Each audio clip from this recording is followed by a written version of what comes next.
오늘은 고난과 믿음이라는 제목으로 하나님의 말씀을 전하도록 하겠습니다. 지난 시간에는 우리가 예수님을 믿는 일에 있어서 그리고 계속해서 믿음의 삶을 살아가는 일에 있어서 필수적인 회개에 대해서 살펴보았습니다. 예수님을 믿는다는 것은 하나님의 말씀에 우리가 올바로 반응하여 죄에서 돌이켜서 끊임없이 하나님께로 돌아가는 것이다 하는 것이었습니다. 이러한 회개의 모습, 이러한 회개의 삶이 우리에게 없다면 그것은 믿는 것이 아니라고 하였습니다. 오늘은 이 회개에 이어서 역시 우리 그리스도인의 믿음의 삶에 있어서 필수적인 부분이라고 할 수 있는 고난에 대해서 우리가 생각해 보려고 합니다. 간혹 믿는 사람들 중에 나는 예수님을 믿고 나서 모든 고난이 다 사라졌어요. 나는 예수님을 믿고 나니까 그냥 만사형통하고 늘 그냥 행복하기만 해요. 이렇게 간증하는 분들이 계십니다. 그러나 이것은 사실은 사실이 아닙니다. 물론 우리는 행복합니다. 우리는 그 누구보다도 행복하고 평화도 넘치고 사랑도 넘치고 기쁨이 넘치는 사람들입니다. 이 세상은 결코 알 수 없는 주 안에서 누리는 그런 행복이 물론 우리에게는 있습니다. 그러나 그렇다고 우리에게 고난이 없는 것은 아닌 것입니다. 성경은 믿는 자들도 그리스도인도 고난을 당할 수 있다고 말씀을 합니다. 아니, 더 정확히 말하면 그리스도인에게 고난은 필수적이라고 성경은 말씀을 합니다. 빌립보서 1장 29절에서 바울은 그리스도를 위하여 너희에게 은혜를 주신 것은 다만 그를 믿을 뿐 아니라 또한 그를 위하여 고난도 받게 하려 하심이라 라고 말씀을 합니다. 또 로마서 8장 17절에서는 자녀이면 또한 상속자 곧 하나님의 상속자요 그리스도와 함께한 상속자니 우리가 그와 함께 영광을 받기 위하여 고난도 함께 받아야 할 것이니라 라고 하였습니다. 이처럼 은혜와 고난, 영광과 고난은 항상 이렇게 붙어 있다고, 즉 우리 그리스도인에게 고난은 필수적인 것이라고 성경은 우리에게 말씀합니다. 다시 말하면 우리가 믿는다라고 하는 이 말 속에는 고난을 받는다라는 것이 포함되어 있는 것입니다. 혹시 여러분 중에 나에게는 왜 이렇게 고난이 많은가 이렇게 생각하는 분이 계실지 모릅니다. 그러나 성경의 인물들을 보시면 한 사람도 빠짐없이 모두가 그런 고난을 겪었습니다. 우리에게 고난이 있는 것은 이상한 것이 아닌 것입니다. 오히려 당연한 것입니다. 우리가 꼭 기억해야 할 말씀이 있습니다. 디모데후서 3장 12절 무릇 그리스도 예수 안에서 경건하게 살고자 하는 자는 박해를 받으리라 라는 말씀입니다. 우리가 믿는다고 하는 것은 경건하게 살고자 하는 것, 즉 하나님의 말씀을 따라 거룩한 삶을 살고자 하는 것이라고 할 수 있습니다. 그런데 우리가 그렇게 할 때 반드시 우리는 고난을 당하게 되어 있습니다. 사실 이 고난이라고 하는 것은 이 세상 모든 사람이 다 당하는 것입니다. 이 세상을 사는 것 자체가 사실은 굉장히 괴로운 일이고 고난이라고도 할 수가 있겠지요. 아담의 범죄 이후로 이 세상은 고난의 세상이 되었기 때문입니다. 그래서 모든 사람은 이 세상에서 일평생 고난의 삶을 살아갑니다. 경제적인 어려움으로 고생하고 또 취직과 사업 문제로도 고생하고 병으로 고생하고 또 여러 가지 인간관계로 고생하고 가정 문제로 고생하고 전쟁이나 불의의 사고나 자연재해로 인한 고통을 모두가 겪게 되기도 합니다. 그런데 우리 그리스도인은 이러한 모든 고난도 똑같이 세상 사람들과 똑같이 당하면서 여기에 더해서 믿음으로 인한 고난, 믿음 때문에 받는 고난을 우리는 추가로 또 받게 됩니다. 우리가 세상에서 믿음으로 살려고 할 때, 믿음을 지키려고 할 때 반드시 거기에는 고난이 따르게 되어 있는 것입니다. 크고 작은 고난이 반드시 있게 됩니다. 없을 수가 없습니다. 어른들만 그런 것이 아니라 우리 어린 아이들도 그렇고요. 청소년들도 그렇고 청년들도 다 이 세상에서 우리가 믿는 자로서 살아가려고 할 때에 크고 작은 고난을 다 겪게 됩니다.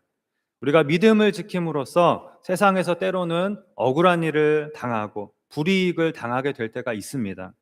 믿는다는 이유로 세상에서 미움을 받게 되고 또 따돌림을 당하게 되고 또 다른 사람들과의 관계가 깨어지기도 하고 오해를 받고 마음이 상하게 되는 그런 일도 생기게 됩니다.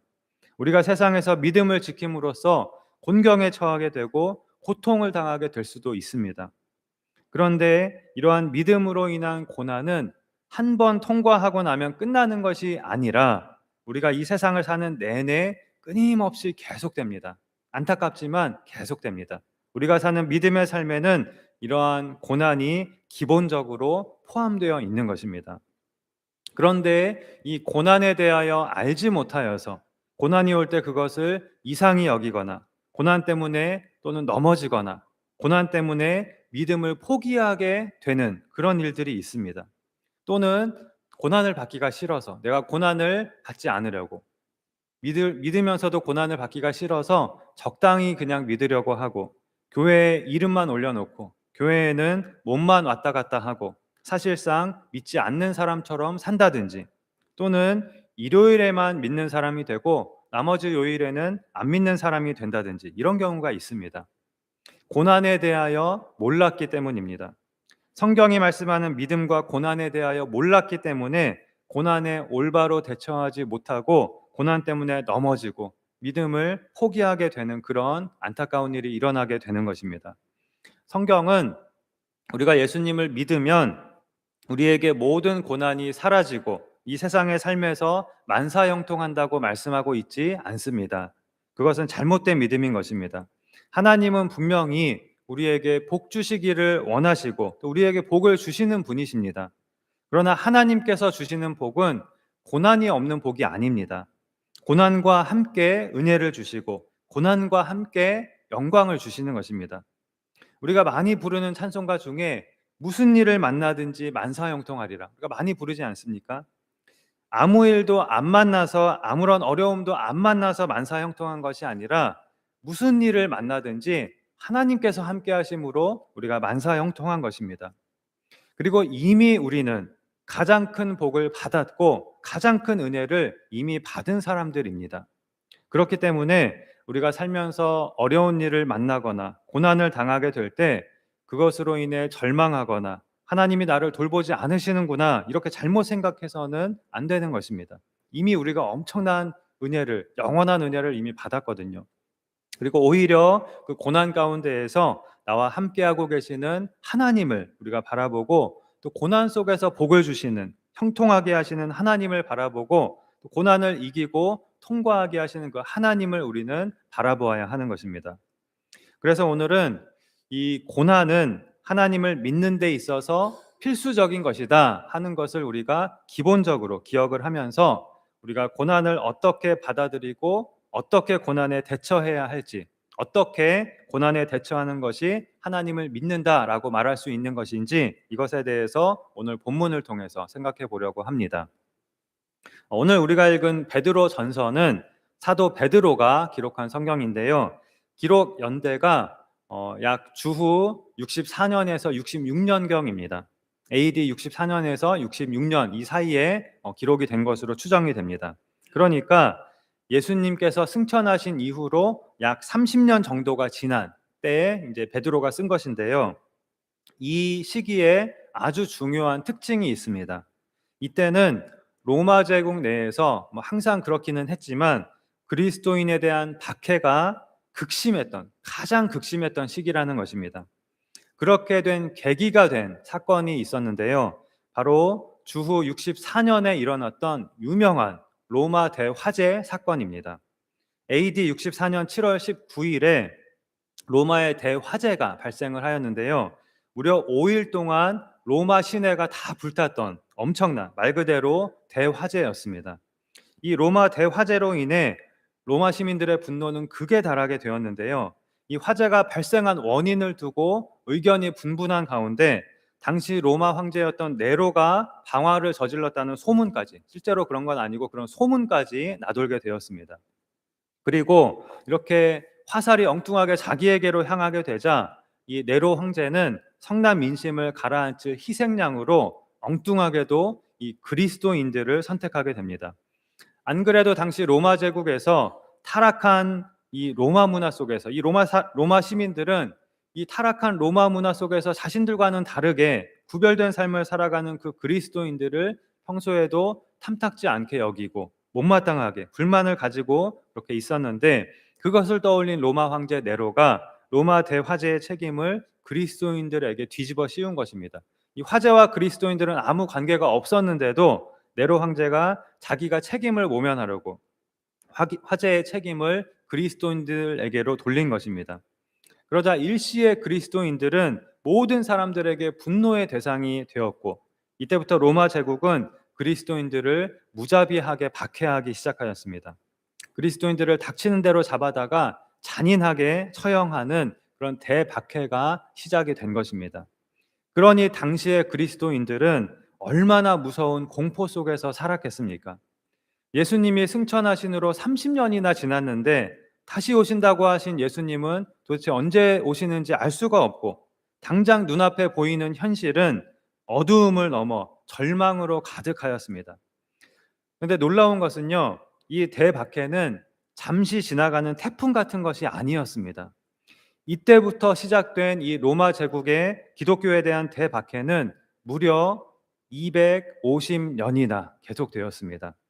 그러니까 이 기간 동안, 이 수백 년의 기간 동안에 살았던 성도들은 일평생을 태어나서 죽을 때까지 극심한 박해 속에서 날마다 죽음의 문턱 앞에 서 있는 그런 삶을 살아야 했습니다. 그러니까 이들에게 믿는다라고 하는 말은 고난을 받는다라는 말과 동의어라고 해도 과언이 아니었습니다. 만일 우리가 이러한 장기적이고 극심한 고난의 삶을 살게 된다면, 믿음을 지키는 일도 사실 쉽지 않겠지만, 믿음을 지킨다고 해도 신앙이 침체되고 기쁨을 잃어버리고 우울과 낙심에 빠지기가 쉬울 것입니다. 베드로 당시에 극심한 고난 중에 있던 모든 성도들도 아마 그랬을 것입니다. 아마 당시의 성도들은 정말로 하나님이 우리를 돌보고 계신다면 왜 우리가 이렇게 고난과 박해를 당해야 하는가, 이것이 도저히 이해가 되지 않았을 것입니다. 자신들이 한 일은 단지 하나님을 믿은 것뿐인데, 하나님의 말씀에 순종한 것뿐인데 왜 이러한 어려움과 고난을 겪어야 하는지 도무지 이해할 수가 없었을 것입니다. 그래서 베드로는 이렇게 극심한 고난으로 인해 낙심과 절망에 빠진 성도들을 위로하고 또 격려하고 붙들어주기 위해서 이 베드로전서를 써서 당시에 고난 중에 있던 그 모든 성도들에게 보낸 것입니다. 그러니까 이 베드로전서의 배경 자체가 성도들의 고난, 극심한 고난이라고 할 수가 있고요. 고난받는 성도들에게 베드로가 하는 위로와 권면이 이 베드로전서의 전체 내용이라고 할 수가 있는데요. 자, 그렇다면 우리가 예상할 수 있는 내용은 참 수고했다, 조금만 더 참아라, 조금만 더 견뎌라, 고난은 곧 지나갈 것이다, 곧 예수님이 오실 것이다, 이러한 내용일 것입니다. 그런데 베드로가 이들에게 여기서 하고 있는 권면을 보면 우리의 예상을 모두 비켜가고요, 오히려 정말 극심한 고난 중에 있는 이들에게 하기에는 좀 맞지 않는, 고난 중에 있는 이들의 현실에 어울리지 않는 엉뚱한 소리라고 할 수 있는 그런 권면을 베드로는 처음부터 합니다. 자, 먼저 인사말이라고 할 수 있는 1절과 2절에서 베드로는 극심한 고난 중에 있는 성도들에게 그들이 겪고 있는 고난에 대해서는 한마디도 하지 않고 은혜와 평강이 너희에게 더욱 많을지어다, 이렇게 인사를 합니다. 현실과 좀 괴리감이 있는 그런 말을 합니다. 자, 또 그러고 나서 곧바로 이어지는 권면은 역시 극심한 고난 중에 있는 성도들에게 하나님을 찬송하라 라고 말하고 있는 것이고요. 또 이어서 베드로는 기뻐하라, 즐거워하라 라고 권면을 합니다. 이것이 우리가 오늘 읽은 본문입니다. 그리고 나머지 부분에서도 베드로는 고난을 잘 견디고 참으라, 고난을 잘 받아라, 고난당하는 것을 이상히 여기지 말고 고난을 잘 받아라, 너희가 그리스도의 고난에 참여하는 것으로 즐거워하라, 이렇게 말합니다. 좀 너무나 엉뚱하지 않습니까? 이러한 말들이 과연 이렇게 극심한 고난을 받는 성도들에게 조금이라도 위로가 될 수 있을까요? 이런 말이 들어올까요? 자, 그런데 사실은 이러한 것들이 다 바로 성경이 고난에 대해 우리에게 말씀하고 있는 것들입니다. 예수님도 너희가 세상에 속하였으면 세상이 너희를 사랑할 것이지만 그렇지 않기 때문에, 너희는 세상에 속하지 않고 하늘에 속한 하나님 나라에 속한 자들이기 때문에 세상이 너희를 미워할 것이다, 세상이 나를 미워한 것처럼 너희를 미워할 것이고 세상이 나를 박해한 것처럼 너희도 박해할 것이다. 그러니 너희는 이것을 알고 있어라. 이것을 이상히 여기지 말라라고 예수님도 미리 우리에게 말씀하셨습니다. 중요한 것은 우리가 이것을 잘 알고 있어야 한다는 것입니다. 세상이 우리를 미워할 것을, 박해할 것을 미리 알고 또 그것을 이상히 여기지 말고 우리가 고난을 당하는 것이 믿음의 한 부분인 것을 알고 고난으로 인해 절망하거나 또는 불순종의 길로 나아가거나 고난을 통과하지 못해서는 안 되고 고난을 잘 통과하고 고난을 통해서 우리가 은혜로 나아가고 영광으로 나아가야 한다는 것입니다. 그래서 오늘은 사도 베드로가 이 고난받는 성도들에게 하고 있는 세 가지 권면을 살펴보면서 우리가 믿음 때문에 당하는 고난에 어떻게 반응하고 대처해야 할지에 대해서 생각해 보도록 하겠습니다. 첫 번째는 2절 끝에 은혜와 평강이 너희에게 더욱 많을지어다 라고 하였습니다. 이것이 이 세상 속에서 극심한 박해와 고난 중에 있는 성도들에게 베드로가 첫 번째로 건네고 있는 인사말입니다. 박해와 고난 중에 있는 성도들에게 은혜와 평강이 너희에게 더욱 많을지어다 라고 한 것인데요. 지금 누굴 놀리는 것일까요? 아닙니다. 하나님이 주시는 은혜와 평강, 바로 이것이 고난 중에 있는 성도가, 고난 중에 있는 우리가 첫 번째로 기억해야 할 것임을 베드로는 말하고 있는 것입니다. 이들이 아무리 고난의 현실 속에 있다 하더라도 결코 낙심할 필요가 없는 것은 하나님께서 이들에게 주기를 원하시는 것은 고난과 박해가 아니라 결국은 은혜와 평강이기 때문입니다. 아무리 우리가 이 세상에서 어려운 일과 고난을 겪고 있다 하더라도 우리가 기억해야 할 것은 하나님은 우리를 은혜와 평강으로 인도하고 계신다 하는 것입니다. 우리에게 은혜와 평강이 더욱 많기를 하나님은 원하십니다. 우리가 지금 걷고 있는 믿음의 길의 종착지에는 고난과 죽음이 있는 것이 아니라 은혜와 평강이 기다리고 있는 것입니다. 또한 지금 우리가 걸어가고 있는 길도 우리의 눈에는 참 고난이 많은 길처럼 보일 수 있지만 사실은 은혜와 평강이 훨씬 더 많은 것입니다. 그런 길을 우리가 걸어가고 있는 것입니다. 이것을 처음부터 알고 이 믿음의 길, 고난의 길을 걸어갈 때 우리는 고난에 넘어지지 않고 고난으로 인해 흔들리지 않고 고난 중에도 하나님이 주시는 은혜와 평강 속에서 믿음의 길을 우리가 걸어갈 수 있는 것입니다. 고난 속에서도 우리가 잊지 말고 첫 번째로 기억해야 할 것은 우리는 하나님의 택하심을 받은 자들, 즉 하나님의 백성, 하나님의 자녀이고 하나님은 우리에게 은혜와 평강을 주시기를 원하시고 우리에게 은혜와 평강을 주시는 우리의 아버지라는 사실입니다. 이것을 우리가 첫 번째로 기억한다면 어떠한 고난과 역경 속에서도 하나님의 은혜와 평강이 고난보다 훨씬 더 많이 우리에게 넘치고 있음을 우리가 깨닫고 경험하면서 낙심하지 않고 고난을 넘어 승리하는 삶을 살아갈 수 있게 될 것입니다. 다음으로 두 번째는 오늘 본문 3절에 우리 주 예수 그리스도의 아버지 하나님을 찬송하리로다 라고 하였습니다. 이것이 극심한 고난 중에 있는 정말 극심한 고난 중에 있는 성도들에게 베드로가 하고 있는 첫 번째 권면입니다. 하나님을 찬송하라 라는 것입니다. 이 역시 당시에 그리스도인들이 얼마나 극심한 박해 속에 있었는지를 생각하면 참으로 상황에 맞지 않는 말처럼 들릴 수도 있습니다. 어떻게 이렇게 극심한 고난 중에 있는 사람에게 다짜고짜 처음부터 하나님을 찬양하시오 라는 말을 제일 먼저 할 수 있겠습니까? 그런데 고난 중에도 하나님을 찬송하는 것, 이것이 진짜 믿음인 것입니다. 우리가 정말로 하나님을 믿는 사람인지 아닌지는 이렇게 고난 중에 드러나게 되는 것입니다. 왜 우리는 고난 중에도 하나님을 찬송하는 것일까요? 3절 마지막 부분에 베드로가 말씀한 대로 하나님께서 우리에게 산소망을 주셨기 때문입니다. 어떻게 산소망을 주셨습니까? 예수 그리스도를 죽은 자 가운데에서 부활하게 하심으로 우리에게 산소망을 주셨습니다. 예수님께서 십자가에서 돌아가셨을 때 모든 제자들은 그야말로 절망에 빠졌습니다. 3년이라는 시간 동안 소망을 가지고 예수님의 제자로서 예수님을 따라다녔는데 그들이 가졌던 소망이 한순간에 그냥 물거품이 되어 완전히 사라진 것입니다. 그런 줄 알았습니다. 그런데 예수님의 부활로 이들은 산소망을 갖게 되었습니다. 예수님의 죽으심이 실패이고 패배인 줄 알았는데 그것이 아니라 오히려 성공이고 승리였다는 것을 알게 되었습니다. 자신들이 세상에서 가장 불쌍한 자들인 줄 알았는데 가장 행복한 사람임을 알게 되었습니다. 하나님의 진노 아래에서 축복의 자리로 옮겨졌고 사망에서 생명으로 옮겨졌다는 것을 알게 되었습니다.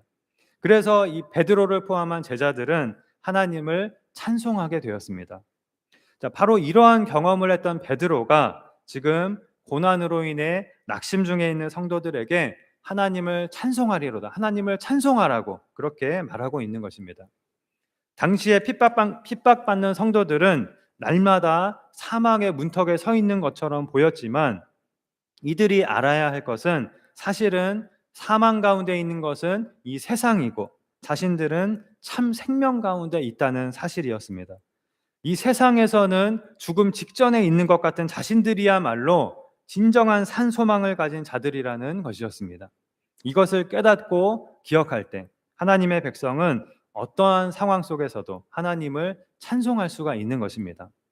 4절에 썩지 않고 더럽지 않고 쇠하지 아니하는 유업을 잊게 하시나니 곧 너희를 위하여 하늘에 간직하신 것이라 라고 하였습니다. 이것이 하나님께서 우리에게 주신 산소망인 것입니다. 예수님을 믿는다고 하는 것은 우리가 분명하고 확실한 소망을 가지고 사는 것입니다. 우리에게 중요한 것은 이 땅에서 얼마나 우리가 부귀 영화를 누리고 얼마나 건강을 누리고 얼마나 오래 사느냐 하는 것이 아닙니다. 하루하루를 산소망을 가지고 사는 것입니다. 지금 우리 눈에 보이는 것들은, 이 세상의 것들은 다 언젠가는 사라지고 없어질 것들입니다. 다 언젠가는 썩어질 것들입니다. 그러나 우리가 가진 산소망은 완전히 다릅니다. 결코 썩지 않고 더럽지 않고 쇠하지 아니하는 하늘의 유업인 것입니다. 우리가 이 세상에서 믿음으로 산 것은 영원히 없어지지 않습니다. 영원한 유업으로 이어지게 됩니다. 이 세상에서 우리가 예수님을 믿은 것, 그 하나만으로도, 예수님을 믿는 삶을 산 것, 그 하나만으로도 우리는 다른 모든 것과 비교할 수 없는 엄청난 복을 받은 것입니다. 바로 이 산소망이 우리에게 있기에 어떠한 고난 속에서도 우리는 제일 먼저 하나님을 찬양하고 하나님을 찬송해야 하는 것입니다. 그런데 문제는 우리는 자꾸 우리의 눈에 보이는 것들로 인해서 우리가 이 세상에서 겪는 고난과 또 핍박으로 인해서 또 우리가 겪는 어려운 일들로 인해서 우리에게 있는 이 산소망을 자꾸만 잊어버리게 되고 그래서 기쁨도 잃어버리고 낙심하고 침체된 신앙생활을 자꾸만 하게 된다는 것입니다. 그래서 하나님께서 우리에게 주신 것이 하나님의 말씀인 이 성경인 것입니다. 우리의 영의 눈을 계속해서 뜨게 하고 우리가 가진 산소망을 계속해서 깨닫게 해주고 우리가 얼마나 큰 하나님의 사랑과 축복 속에 있는지를 깨닫게 해주는 그 하나님의 위로와 격려의 말씀이 바로 이 성경인 것입니다. 이것을 우리가 기억하고 비록 이 세상에서는 우리가 고난의 연속인 삶을 살고 있지만 하나님께서 우리에게 어떠한 산소망을 얼마나 확실한 소망을 주셨는지를 늘 말씀을 통해서 우리가 깨닫고 기억함으로 기쁨으로 하나님을 찬송하는 승리의 삶을 살아가는 우리가 되어야 하겠습니다. 마지막 세 번째는 바로 이것입니다. 6절에 그러므로 너희가 이제 여러 가지 시험으로 말미암아 잠깐 근심하게 되지 않을 수 없으나 오히려 크게 기뻐하는도다 라고 베드로는 말합니다. 극심한 고난 중에 있는 성도들에게 찬송하라에 이어서 이번에는 한술 더 떠서 기뻐하라 이렇게 말하고 있는 것입니다. 그것도 크게 기뻐하라고 말합니다. 아니, 고난 중에 하나님을 찬송하라는 것은 그렇다 쳐도 기뻐하라는 것은 좀 너무한 것 아닙니까? 그것이 가능은 한 것입니까? 우리가 이렇게 되물을 수 있을 것입니다. 그런데 사실은 이것이 그리스도인의 믿음의 중요한 특징이라고 할 수 있습니다. 그리스도인은 고난 때문에 슬픔과 절망의 눈물로 사는 사람들이 아닙니다. 오히려 고난 중에도 넘치는 기쁨으로 사는 사람들입니다. 이 말은 현실을 부정하고 고난이 지금 있는 것을 부정하고 거짓 웃음을 지으라는 그런 말이 아닙니다. 고난이라는 현실에도 불구하고 그러한 고난이 결코 빼앗아갈 수 없는 그런 기쁨이, 오늘 성가대가 찬양한 그런 기쁨이 우리에게는 있는 것입니다. 그것이 무엇일까요? 5절에 너희는 말세에 나타내기로 예비하신 구원을 얻기 위하여 믿음으로 말미암아 하나님의 능력으로 보호하심을 받았느니라 라고 하였습니다. 간단히 줄여서 말하면 우리는 구원을 얻기 위하여 하나님의 보호하심을 받고 있다는 것입니다. 이것이 우리가 어떠한 고난 중에도 기뻐할 수 있는 첫 번째 이유입니다. 우리는 구원을 얻기 위하여 하나님의 보호하심을 받고 있습니다. 그렇기 때문에 어떠한 고난 중에 있든지, 얼마나 무섭고 어려운 일을 우리가 이 세상에서 만나든지, 우리는 내가 이로 인해 망할까봐, 멸망할까봐 걱정할 필요가 없습니다.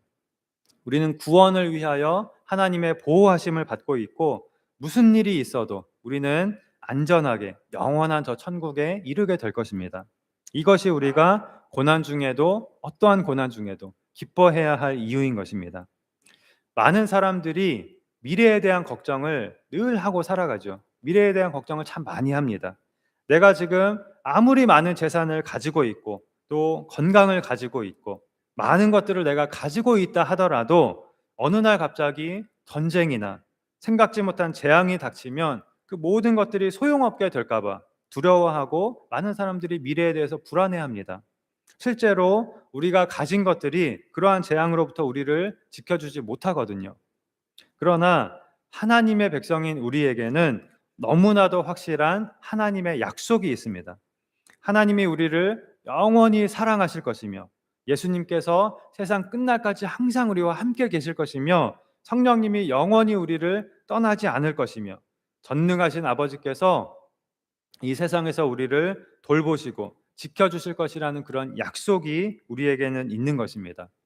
우리가 이 세상에서 환난을 만나고 핍박을 당하고 재산을 빼앗기고 건강을 빼앗기고 목숨까지 빼앗긴다 하더라도 우리는 하나님께서 예비하신 구원을 위하여 하나님의 능력으로 보호하심을 받고 있습니다. 이것이 우리가 어떠한 고난 속에서도 기뻐해야 하는 이유이고, 어떠한 고난 중에도 기뻐할 수 있는 이유인 것입니다. 자, 또 7절에 너희 믿음의 확실함은 불로 연단하여도 없어질 금보다 더 귀하여 예수 그리스도께서 나타나실 때에 칭찬과 영광과 존귀를 얻게 할 것이니라 라고 하였습니다.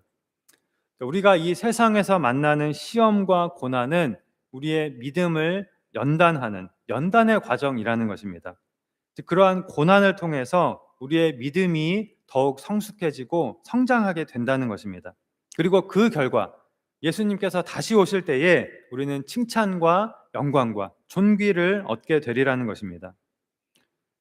우리가 그리스도인이 되고 나면 믿기 전에는 전혀 고민하지 않았던 것들을 고민하게 됩니다. 믿기 전에는 아무 문제가 되지 않았던 일들이 이제 문제가 됩니다. 전에는 그저 사람들이 사는 대로 똑같이 따라 살면 되었고, 많은 사람들이 가는 넓은 길을 가면 되었는데, 믿고 난 후로는 좁은 문으로 들어가서 좁은 길을 걸어야 하는 것입니다. 게다가 그러면서 세상에서 미움을 받고 고난과 핍박을 겪게 됩니다. 그럼에도 불구하고 우리가 그 길을 기쁨으로 걸어갈 수 있는 이유는, 우리가 걷는 이 길 끝에서 우리는 칭찬과 영광과 존귀를 얻게 될 것이기 때문입니다. 7절에서 베드로는 불로 연단하여 얻은 순금은 매우 귀하지만 그것도 결국은 없어질 것에 불과하다고 말합니다. 그러나 이 세상에서 시험과 고난으로 연단을 받은 우리의 믿음은 불로 연단한 금보다 훨씬 더 귀하게 여김을 받을 것이고 없어지지 않을 것이고, 그래서 주님께서 다시 오실 때에 반드시 칭찬과 영광과 존귀를 얻게 될 것이라고 말합니다. 그래서 우리는 이 세상에서 좁은 길을 걸으며 시험과 고난을 통해 연단을 받으면서도 크게 기뻐하는 것입니다. 또 8절에서 베드로는 예수를 너희가 보지 못하였으나 사랑하는도다. 이제도 보지 못하나 믿고 말할 수 없는 영광스러운 즐거움으로 기뻐하니라고 한 번 더 기쁨에 대해서 말합니다.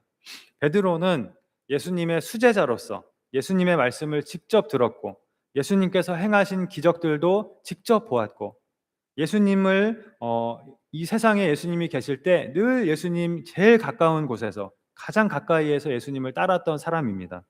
그러나 그럼에도 불구하고 시험이 왔을 때 베드로는 넘어졌습니다.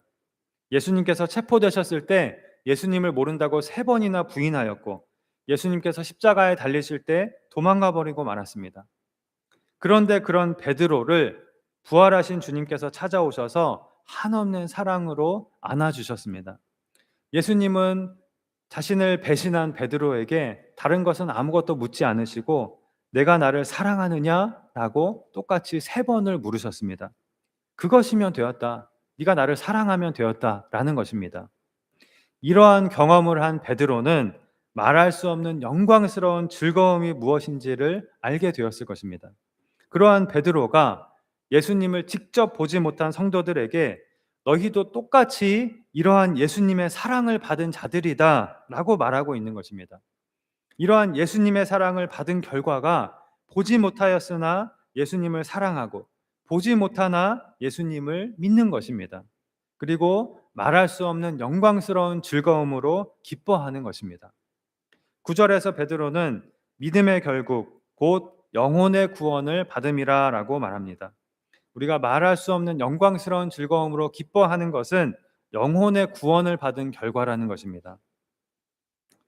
우리는 고난을 겪을 때 항상 하나님께서 이 고난을 지금 당장, 지금 곧바로 없애주시기를 바랍니다. 고난은 당장 없어지고 직장이나 사업이나 결혼이나 건강의 축복은 또 하나님이 지금 당장 주시기를 우리는 항상 바랍니다. 당연한 것이지요. 그걸 원하지 않는 사람은 없을 것입니다. 그러나 사실 하나님은 우리가 원하는 이러한 축복들보다 우리의 영혼의 구원을 더 우선순위에 두십니다. 그래서 때로는 우리가 겪는 고난을 사용하셔서 우리의 믿음을 먼저 연단시키십니다. 우리의 믿음은 고난을 통해서 가장 성장하게 되거든요. 많은 사람들이 고난이 없을 때에는 말씀에 별로 관심을 가지지 않습니다. 기도할 필요도 별로 느끼지 않습니다. 하나님은 별로 생각하지 않고 점점 잊어버리고 다른 것들에 계속해서 한눈을 팔게 됩니다. 그럴 때 하나님은 고난을 통해서 우리를 하나님의 말씀으로 인도하십니다. 전에는 말씀에 관심이 없었는데 고난을 통해서 말씀을 사모하고 사랑하게 됩니다. 전에는 말씀이 정말 지루하고 재미없었는데 말씀이 송이꿀보다 더 달게 느껴지게 됩니다. 그리고 기도로 하나님과 교제하고 동행하는 것이 즐거워집니다. 이렇게 하나님은 고난을 통해서 점점 더 우리를 하나님 나라에 어울리는, 하나님 나라에 합당한 그런 하나님의 자녀로 만들어 가시는 것입니다. 왜냐하면 장차 우리가 그 나라에 들어가서, 그 영원한 하나님 나라에 들어가서 살 사람들이기 때문입니다. 말씀을 맺겠습니다. 무릇 그리스도 예수 안에서 경건하게 살고자 하는 자는 박해를 받으리라고 하였습니다. 우리가 예수님을 믿는 데에는 반드시 믿음으로 인한 고난이 따르게 되어 있는 것입니다. 어떤 형태로든 믿는 자에게 고난은 따르게 되어 있습니다. 그러므로 혹시 나에게 믿음으로 인한 고난, 믿음 때문에 생기는 그런 고난이 전혀 없다면 그것이 더 문제입니다. 만일 그렇다면 오히려 내가 정말 믿는 것인지를 우리는 반드시 돌아보고 점검해 보아야 합니다. 그래서 오늘 우리가 첫 번째로 기억해야 할 것은 그리스도인에게 고난은 필수적인 것이다. 그렇기 때문에 믿음 때문에 받는 고난으로 인하여 실망하지 말고, 이상히 여기지도 말고, 흔들리지도 말고, 믿음으로 고난에 잘 대처하고 고난을 잘 통과해야 한다 하는 것이었습니다. 그리고 이것을 위해서 우리가 베드로의 3가지 권면을 살펴보았는데요. 첫째는 어떠한 고난 중에도 하나님께서는 우리에게 은혜와 평강을 주시기를 원하시고 실제로 고난보다 더 많은 은혜와 평강을 주고 계신다는 것을 기억하라는 것이었고요. 둘째는 우리에게 주신 산 소망과 썩지 않는 하늘의 유업으로 인하여 고난 중에도 하나님을 찬송하라는 것이었고요. 마지막 3번째는 어떠한 고난 중에도 우리는 하나님의 능력으로 보호하심을 받고 있고 이미 우리는 또 영혼의 구원을 받았고 고난을 통과하여 결국은 칭찬과 영광과 존귀를 얻게 될 것이기 때문에 이로 인하여 고난 중에도 기뻐하라는 것이었습니다. 말할 수 없는 영광스러운 즐거움으로 기뻐하라고 하였습니다. 이 권면들을 우리가 오늘 마음에 새기고 우리가 이 세상에서 믿음으로 인한 고난을 받는 것이 우리가 하나님을 믿는 것의 일부분임을 기억하고 담대하게 고난을 받으며, 비록 우리가 고난이 끊이지 않는 삶을 살고 있지만 그 가운데 하나님께서 주시는 은혜와 평강이 더욱 많음을 깨닫고 감사하며, 하나님께서 주신 산소망과 하늘의 유업과 영혼의 구원으로 인하여 고난 중에도 오히려 하나님을 찬송하고 기뻐하는 그런 믿음의 삶을 우리가 살아가야 하겠습니다. 그럼으로써 어떠한 고난에도 흔들리거나 넘어지지 않고 말할 수 없는 영광스러운 즐거움으로 나는 믿습니다 라고 고백하며 고난을 잘 통과하여 예수님께서 다시 오실 때에 칭찬과 영광과 존귀를 얻게 되는 우리 모두가 될 수 있기를 주님의 이름으로 축원합니다. 기도하시겠습니다.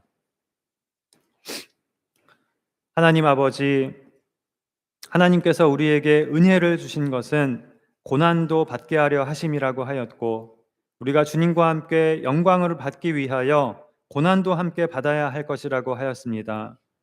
그러나 모든 고난 중에 하나님께서는 우리에게 은혜와 평강을 더욱 많이 주고 계시고 하나님의 능력으로 우리를 보호하고 계시며, 또한 우리에게 산소망을 주시사 하나님을 찬송하게 하시고 우리에게 주신 영원한 유업과 영원한 구원으로 인하여 기뻐하게 하시니 감사합니다.